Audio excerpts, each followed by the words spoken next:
Yeah, the room is populating. For those joining us, just wait a short period of time while we allow everyone else to join, and then we'll begin.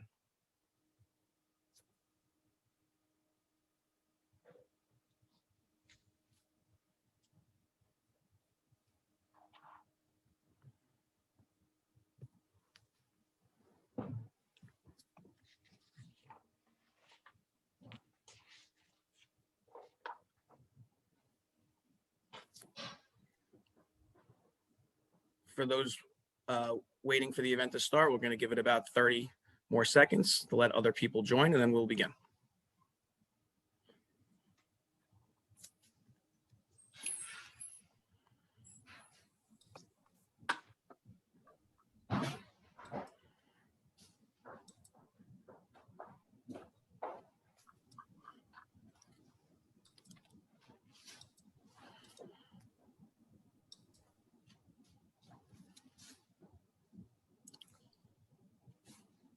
Okay, Bob, if it's okay with you, I'm going to start, and as more people join, they can join, but we're going to get this going, so we're on time here.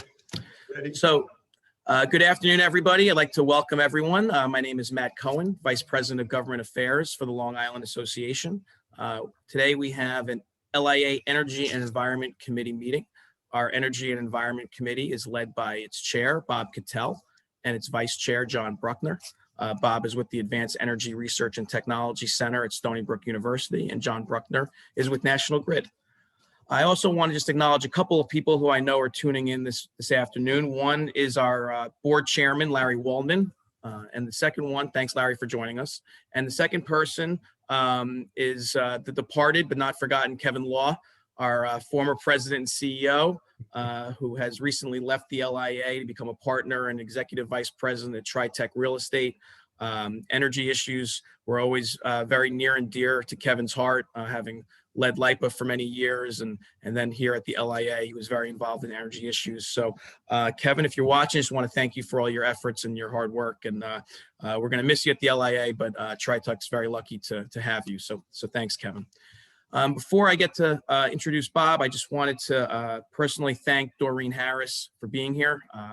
Doreen has had really a remarkable career. You know, she worked at NYSERDA for more than 10 years on the staff level.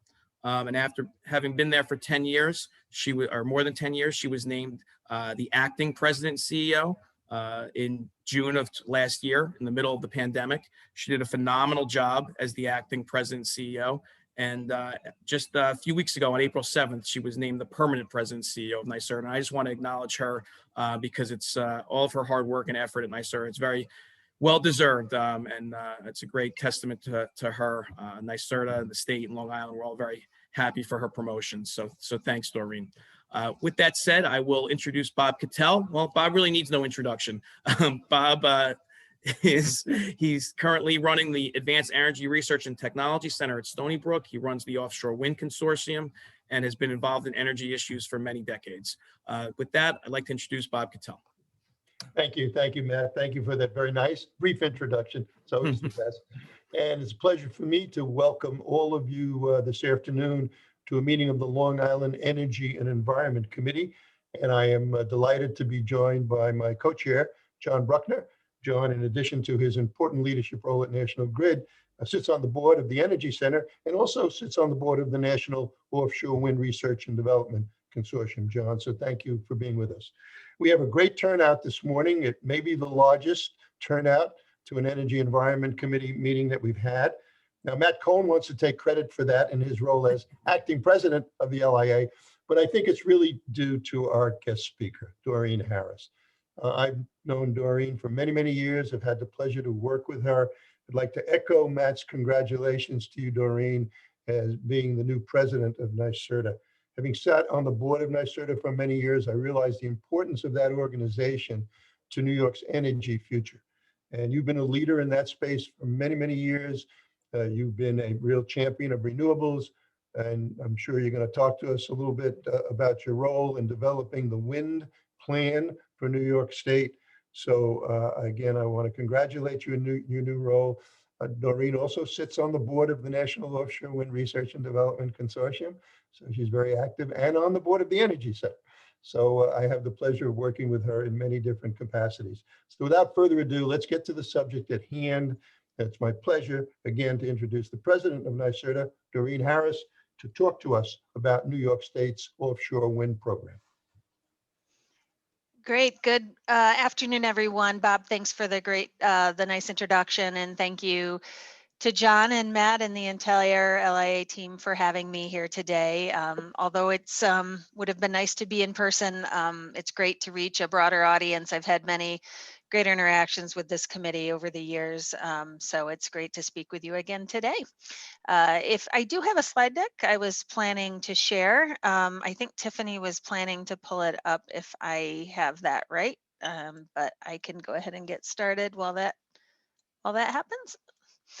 So I'm here specifically to talk about our offshore wind program, a topic near and dear to my heart, certainly something I've worked on for a very long time on behalf of the state of New York as part of a burgeoning group of renewables programs that we as a state are realizing.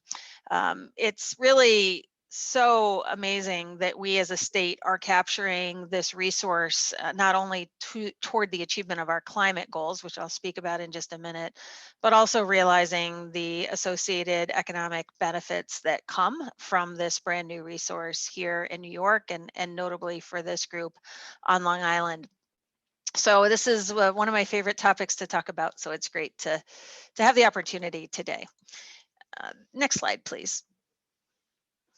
When we look at our clean energy goals, these are well known and codified under the Climate Leadership and Community Protection Act, which was signed into law in 2019 by Governor Cuomo. You know, New York has some of the most aggressive goals for clean energy in the nation. I think we can all internalize that. I think for us, the goal that we're here to talk about is the offshore wind goal, contributing to these nation-leading objectives, notably 70% renewable electricity by 2030 and 100% zero-emission electricity by 2040. And one of the primary reasons that New York can realize those numbers is because of this resource called offshore wind. So if we turn to the next slide, you can see that as part of the Climate Act, we established the largest goal for offshore wind in the nation of 9,000 megawatts by 2035. And one of the primary reasons that New York can establish a goal like this and stand behind it is because of course, the massive amount of renewable electricity that it will provide toward the achievement of the Climate Act, on the order of 30% of New York's electricity load when we hit our 2035 target. So game changer would be an understatement when we think about the potential from an electricity perspective for the state of New York, but also from many other perspectives, which I'm happy to talk about today as well. So offshore wind conservatively represents a more than $70 billion capital industry to the United States at large.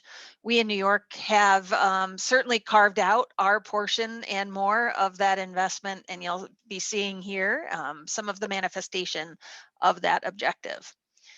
Next slide, please. We do work in a regional context. It is important to note that although the largest in the nation, we are part of a growing ecosystem of offshore wind committed states up and down, notably the East Coast, of about 30 gigawatts total at this point. And one incredibly exciting opportunity that presents is we in the US have now built a market of scale and duration that is bringing forth a brand new industry here in the East Coast and in the US at large. It is also true that we are working in a federal context, for which we have increasing optimism. Under President Biden's administration, we are already seeing actions that will be tangibly important for the achievement of these 30 gigawatts and beyond. And it's important to note that perhaps the most integrated aspect of this objective is with respect to leasing for offshore wind areas. So the map that you see here on the right is important. It provides important context because it allows you to see, of course, the northeastern states in white, but the existing lease areas leased by the Federal Department of Interior's Bureau of Ocean Energy Management in blue. And when looking at those areas, it is the case that there is a deficit of areas that New York notably can rely upon to reach our 9 gigawatt goal and beyond, as well as a deficit for the region, the New York, New Jersey region in particular. So we calculate when we look at the existing lease areas that there is an approximate 6,000 megawatt deficit in available lease areas in our region alone. So one aspect of the Biden administration's progress, which has been caused, again, great optimism on our part, is the initiation of additional leasing activities in the New York Bight. And you can see on this map, the areas in green are those that the federal government has indicated a preference to advance through a leasing process in 2021 to establish additional offshore wind energy leases in this area. In addition, the Biden administration has committed, and demonstrably so, to advancing the permitting for the areas that are already leased, which is equally important to bring forth the actual projects that will help us to achieve our goals.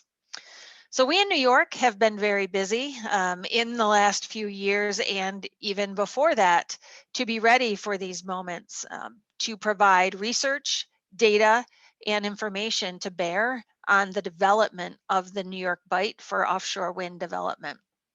And that was the subject of a master plan that started all of this a number of years ago, that really looked at the space, the opportunity, and the benefits that would come to New York from the commitment that we are now realizing.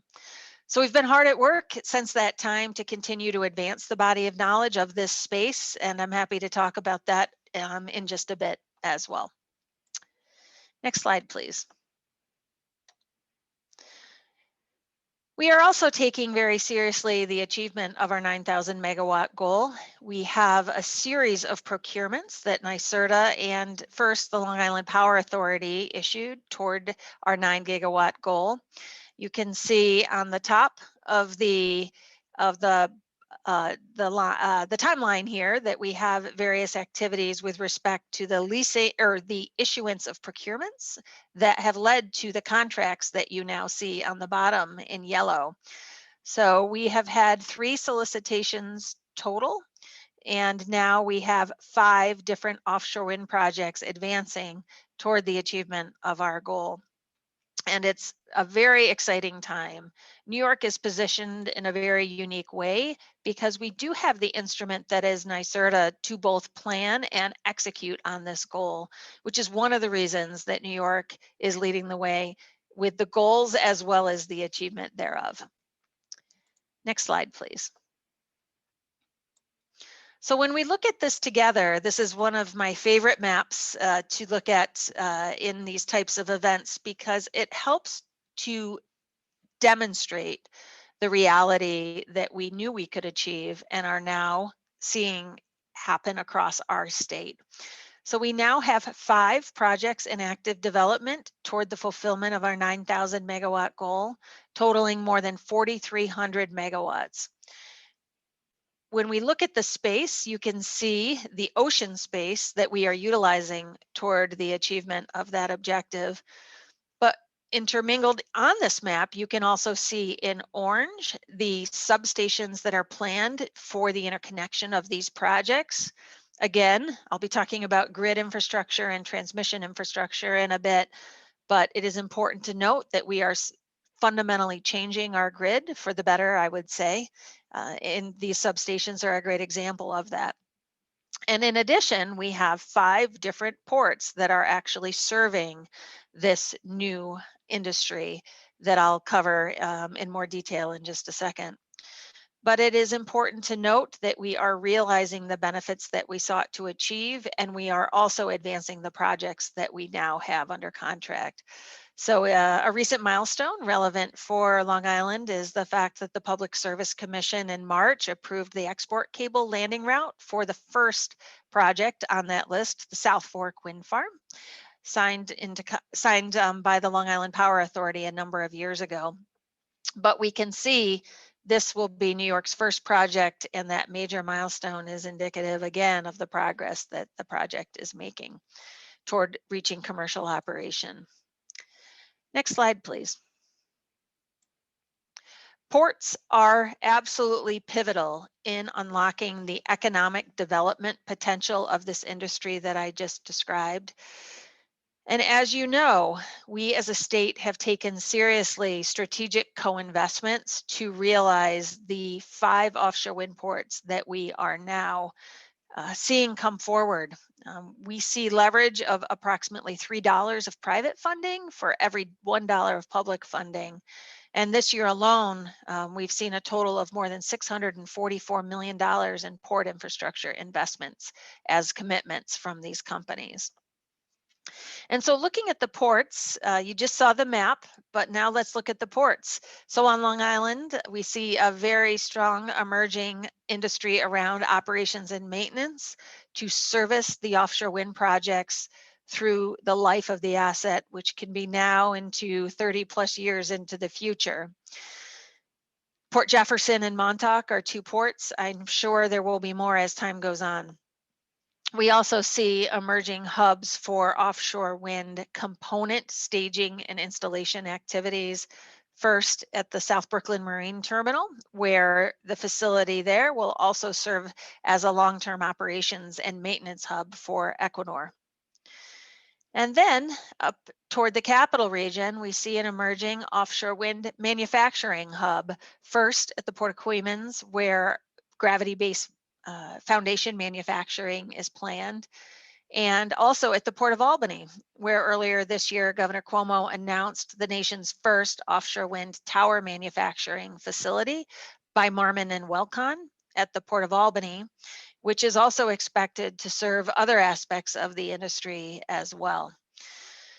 So what we see here is the manifestation of this commitment, but also the very unique and important geography that New York can bring to bear on this industry.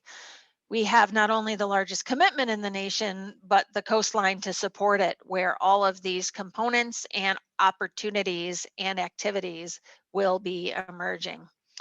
And now we see additional opportunities coming forth through the federal government, which I will talk about in just a minute as well. Next slide, please. And we do so with a very strong commitment to economic development and good paying jobs. This principle has been central to New York's offshore wind approach and commitment. We have, of course, in the first instance, very strong commitments as per the CLCPA requirements to bring benefits to disadvantaged communities across the state. But we also know that we do support New York's minority and women-owned business enterprises and service-disabled veteran-owned businesses as well through our procurements. And it is also critical to note that we have a requirement that each developer and their prime contractors communicate all activities to our relevant registrants of our offshore wind supply chain database, which is comprised of New York companies ready to serve the industry, as well as the encouragement of the participation of New York State business enterprises as suppliers and subcontractors as well. However, embedded in all of this is a very strong commitment to the payment of prevailing wage for the construction activities related to these projects, as well as the good faith negotiation of project labor agreements for the construction of these projects, which were and are now codified into state law earlier this year. So what we saw in this year's executive budget in many ways is the manifestation of the commitments that we have always made, but now places them into law as a firm requirement not only across offshore wind projects, but now into a broader swath of renewable energy projects advanced across the state as well. In addition, this year's executive budget included provisions to incentivize the procurement of New York State renewable energy equipment and supplies, and American steel and iron where feasible. So this is creating an ecosystem of not only renewable energy, but economic development and equitable economic development as well. And is important to note that this is expected to continue again for many years in the future, as you can see on this slide. Next slide, please. And of course, this is in addition to the work we as a state are doing with the Offshore Wind Training Institute, which is, in the case of New York State, a $20 million investment that represents the largest public investment in offshore wind workforce development by any state in the US, and will educate and train more than 2,500 New York workers. The Training Institute is administered by Farmingdale State College and Stony Brook University, working in collaboration with many state entities, including the State University of New York and the City University of New York, who is also advancing training programs, as you can see on this slide. In addition, there is a significant amount of private investments being brought to bear, some very recent announcements from the offshore wind developers to advance training investments, first in Suffolk County Community College, and then also, I'm sure Bob would like to talk about the recent investments announced that he would be the closest to as well by Ørsted. But long story short, what we are building here together is strong partnerships in through multiple lenses to build an inclusive, clean energy economy all across the state. And so these training programs are indicative of that commitment as well. Next slide, please. And I had mentioned earlier points of interconnection. It is indeed critical that we plan for the grid of the future. 100% zero emission electricity and 9,000 megawatts of offshore wind requires planning to be ready for this influx for certain. And so we in New York are tackling the challenges of transmission head on.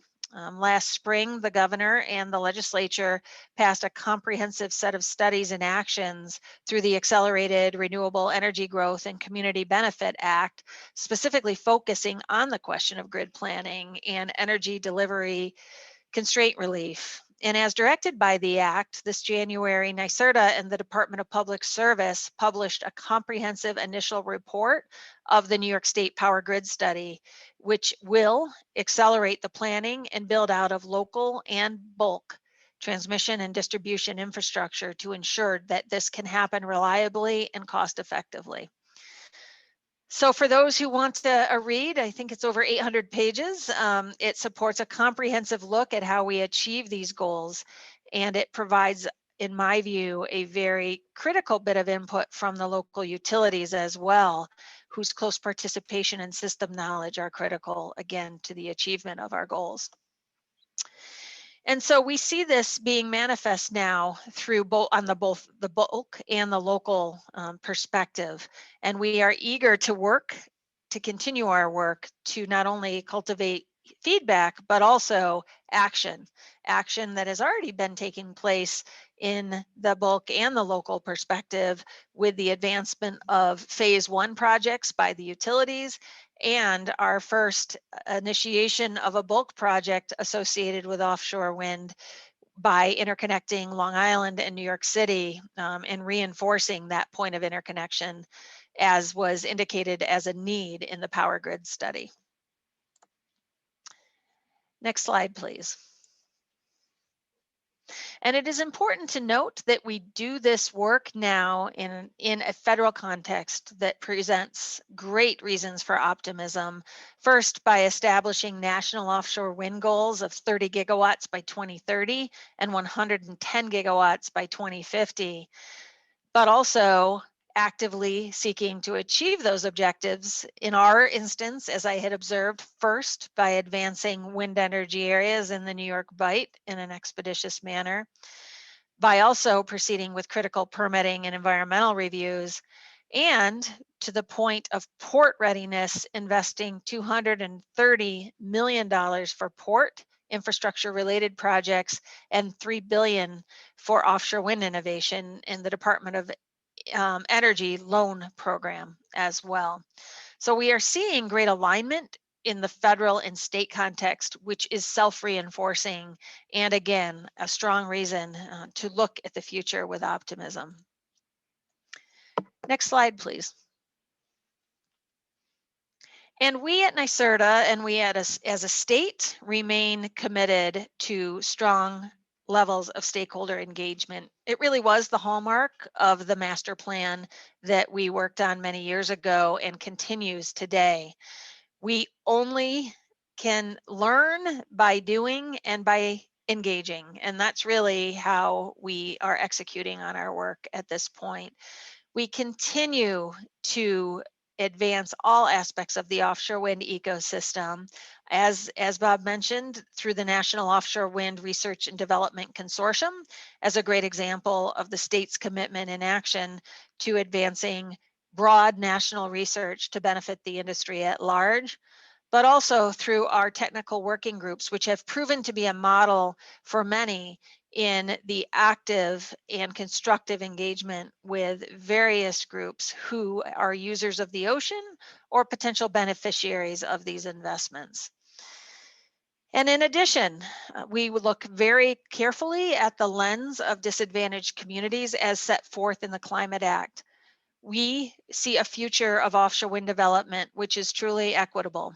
And we only do that by being deliberate in every step that we take and every action that we advance to ensure that we're building an industry that can really and truly benefit all New Yorkers.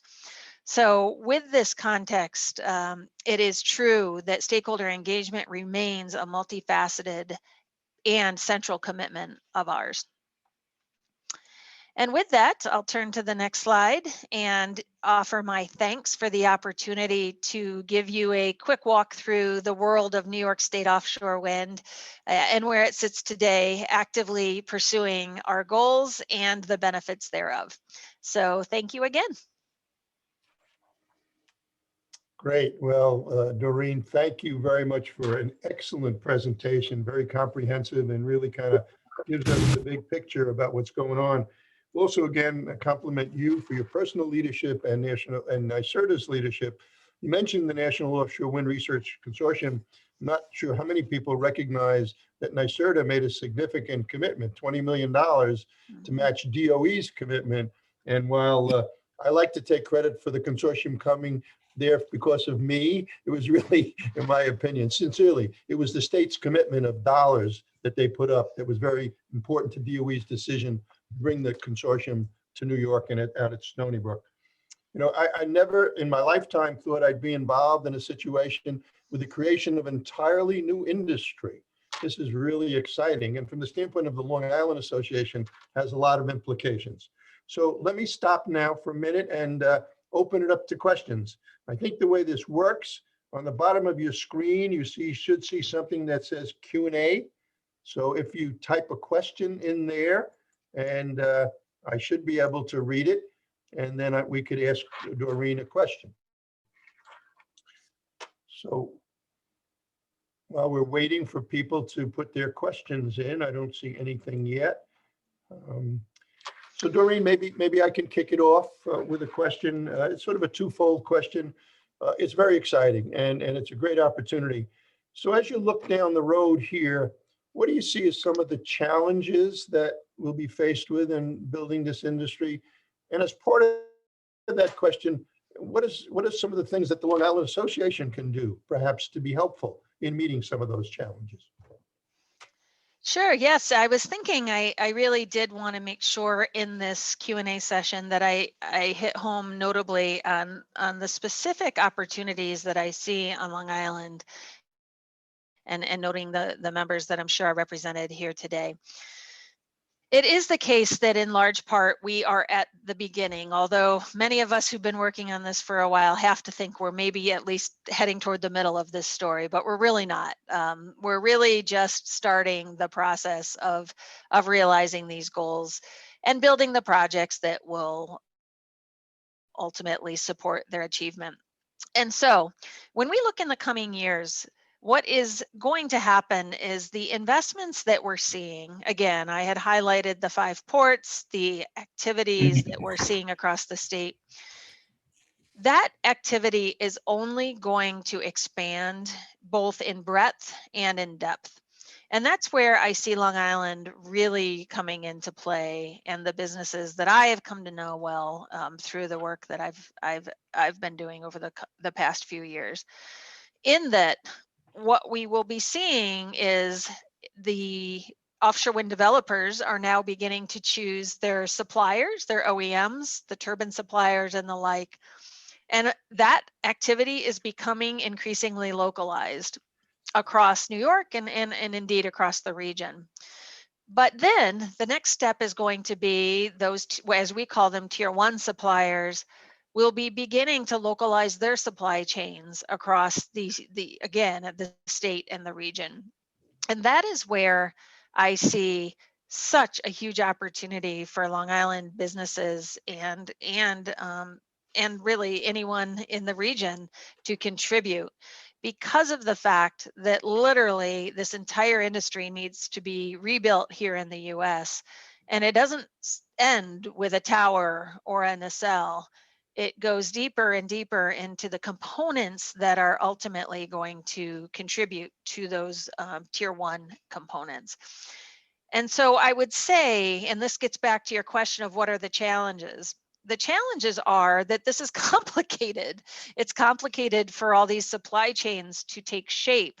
And it is very clear to me that these decisions are made on the basis of the commitment first of the state, which I think we have very strongly demonstrated that it matters to us that New York companies are benefiting from these investments and the achievement of our goals. But to do so, we all have to be as present and as active as possible to ensure that we benefit and that these investments come here. So to that end, one thing that we will be advancing in the coming, I'd say 6 months, will be another set of engagement opportunities for Long Island companies and New York companies at large to engage with the offshore wind supply chain, so as to bring greater awareness to our capabilities and to the opportunities to serve the industry at large. And the reason that matters is because building these projects is difficult, no matter what. But it gets easier if we all see the benefits of these projects coming to fruition. And by benefits, I don't just mean the climate benefits, which are in and of themselves massive and worthwhile. But we as a state need to work to realize the economic benefits that we can realize as well, to help move these projects forward, these long-lived projects forward in a way that puts this all in balance in a reasonable way for all of us across New York. So what can you do? You can continue to dig into this opportunity to engage with these types of companies that you see coming to the States and to New York, and to ultimately build your workforce to support it as well. Terrific. Thank you. Great answer. Well, we do have a couple of questions, but before I get to the questions, a couple of compliments on your presentation. One person says, thank you for all of your efforts in making Long Island greener and more resilient. And then another is a great and informative presentation. And the question is, will you make the deck available to people? Would you be able to make the deck available? Yeah, no issues. I don't know how to do that, but there's no We'll issues. we'll handle that. I would suggest anyone who would like a copy of the deck, if you contact the Long Island Association, we will make it available to you. But now a couple of questions. One question here is, when do you anticipate the first groundbreaking / water breaking? Yeah, so the first project that we are going to see in New York is the South Fork Wind Farm. And that project is slated for commercial operation if I have my dates right, I could pull it. In fact, I know Mike Deering is on this meeting, so he should just literally jump in and tell me when this commercial operation date for that project is. But I think it's sometime in the next in the 2022 timeframe, and early 2023. So what you are going to begin to see will be, of course, activity in the ocean, but in large part, you can't see that. Yeah. Of course, that particular project is so far offshore that I don't even think you could squint and see it. But what you will see is activity onshore to ready not only the cable route for the project, but also the substation for its ultimate injection into the South Fork of Long Island. So what you'll begin to see in the next, over the course of this summer, is going to be the land-based activities that will ultimately interconnect that project to New York's grid. Admittedly, that is a first project. It's comparatively small compared to those that we are signing now, which are easily 10 times that size, but it is a critical first project for New York and also for the South Fork of Long Island. Great, thank you. Got a couple of other questions coming up, sort of a tie into that, and that timing sounds great. It's not that far away, so that's really good. Mike Deering did not choose to All right. respond, but we'll accept your answer, Doreen. I think I'm pretty close on timeline there. Yeah, I might I'm be sure off you by a are. few months. Here's one related to that, and it really is to the Long Island grid. Mhm. And to what extent is the Long Island grid ready to accept offshore wind? And it says other DG, I guess, maybe other forms of distributed generation. Yeah, I had mentioned the power grid study as part of my presentation, but one thing that it did look at is the actual process by which these projects will be integrated into the grid. And that notably resulted in a finding that I think is critical to understand, which is that there was a need identified to add additional capacity moving power from Long Island to New York City, particularly in the event that we do end up installing over 3 gigawatts of offshore wind interconnecting onto Long Island. So as we speak, the Public Service Commission took swift action to identify a public policy transmission need with respect to that point, that I'll call it bulk transmission upgrade, and is considering it now. In fact, quite significantly and perhaps more quickly than I had even expected. So that's really great news to increase the export capacity of the Long Island or LIPA kind of interface in that manner. In addition, there are local upgrades that are needed. It is not insignificant, yet it is the responsibility of the project developer to make their projects deliverable through their interconnection studies. So it did take a comprehensive look. The major bulk upgrade need is now been identified by the Department of Public Service staff, which is good news. Okay, going down the list here, a little bit off the track, but certainly related. There's a lot of talk about hydrogen. And so the question is hydrogen part of the future plan for storage and an integral component of flexibility of fuel storage? So do you see a role for hydrogen in this mix? Yeah, I look very carefully. Hydrogen is a very hot topic these days. It's discussed in a lot of different forums. It's certainly bringing a lot of attention is coming forward on that topic. I think notably and importantly, I look again to Europe to see what I can learn. And one thing that's quite interesting for the state of New York is the fact that we see a future where we have such significant amounts of offshore wind generation that it may create a future opportunity for New York to consider green hydrogen production resulting from offshore wind electrons, essentially. So that's something we see a lot in Europe. I mean, of course, we don't have the installations of offshore wind that they do, but certainly you see a future where that penetration has afforded a pretty significant green hydrogen industry to bloom. Most generally, though, when we think about hydrogen and its opportunities, we think about it in the context of the Climate Action Council and our work. I co-chair the Climate Action Council with Commissioner Sagos of the Department of Environmental Conservation. And where we sit today is we are taking in recommendations from 7 sector-specific advisory panels to achieve, essentially looking at each sector and how they would propose that we advance plans to achieve the goals of the Climate Act. And integrated within all of this is a general, I would call it a technology agnostic viewpoint that we have taken, because what we really want are the best solutions and the most appropriate solutions to come forward for New York, which may be different than Europe or may be different than even the state next door, who knows. So some of the recommendations that are coming forward are with respect to hydrogen and power generation in particular are actually coming forward to us in our May meeting. For those interested in hydrogen, I would look to see the recommendations of the Power Generation Advisory Panel, which we will ultimately consider in the context of our scoping plan, which will define or propose how we get from here to there, how we get from where we are to the goals of the Climate Act. And technologies like hydrogen, I'm sure, will be part of the deliberations of the panels and potentially the actions that, you know, we may consider taking on the basis of the process that we are now in the midst of.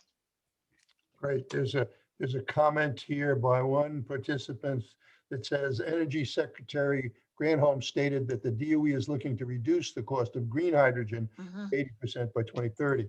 Of course, that will be a factor on what role hydrogen will be able to play. We are at the Energy Center, just to digress for a minute, we have a program, we have a number of programs going on looking at hydrogen, looking at how much hydrogen you can mix into the natural gas stream, looking at the impact of hydrogen on metals and things of that nature. So there is a lot going on. There's a lot of attention being given to hydrogen.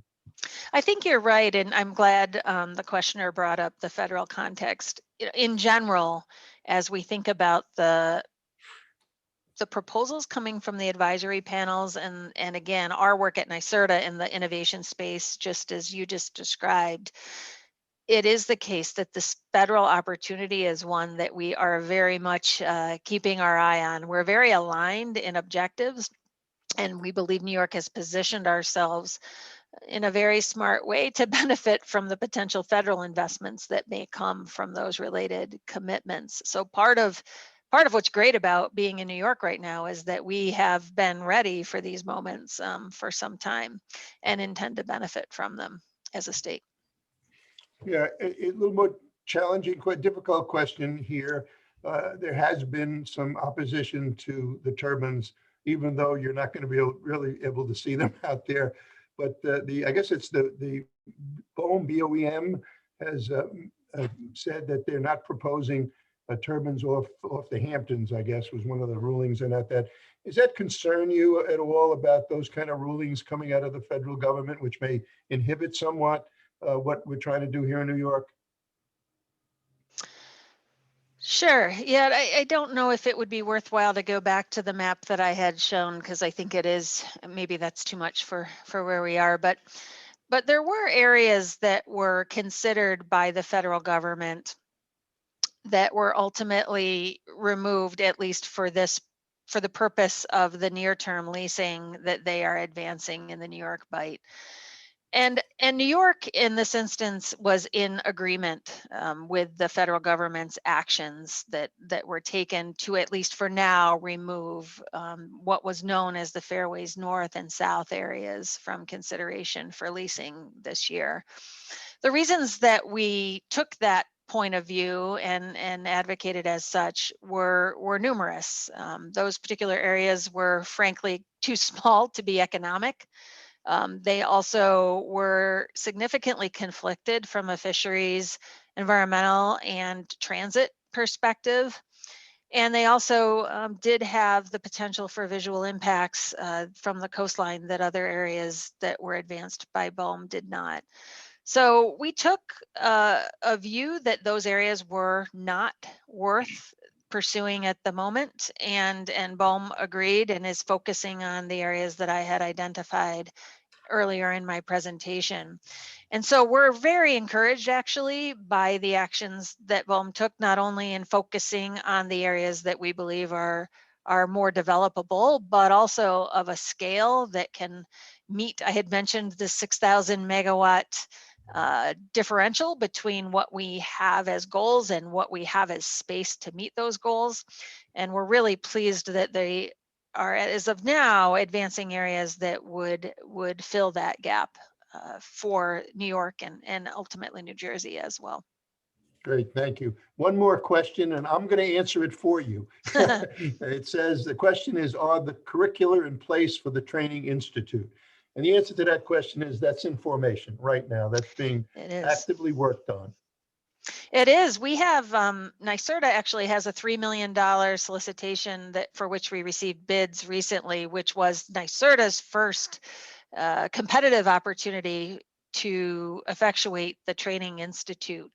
And we took in our proposals. We are looking at very near-term needs. Again, this is a long-lived industry, and the needs are going to be both broad with respect to scope, but also lengthy with respect to time. And so we're really looking at the very near-term needs that we see for the industry training, and look forward to leveraging that $3 million in the near future.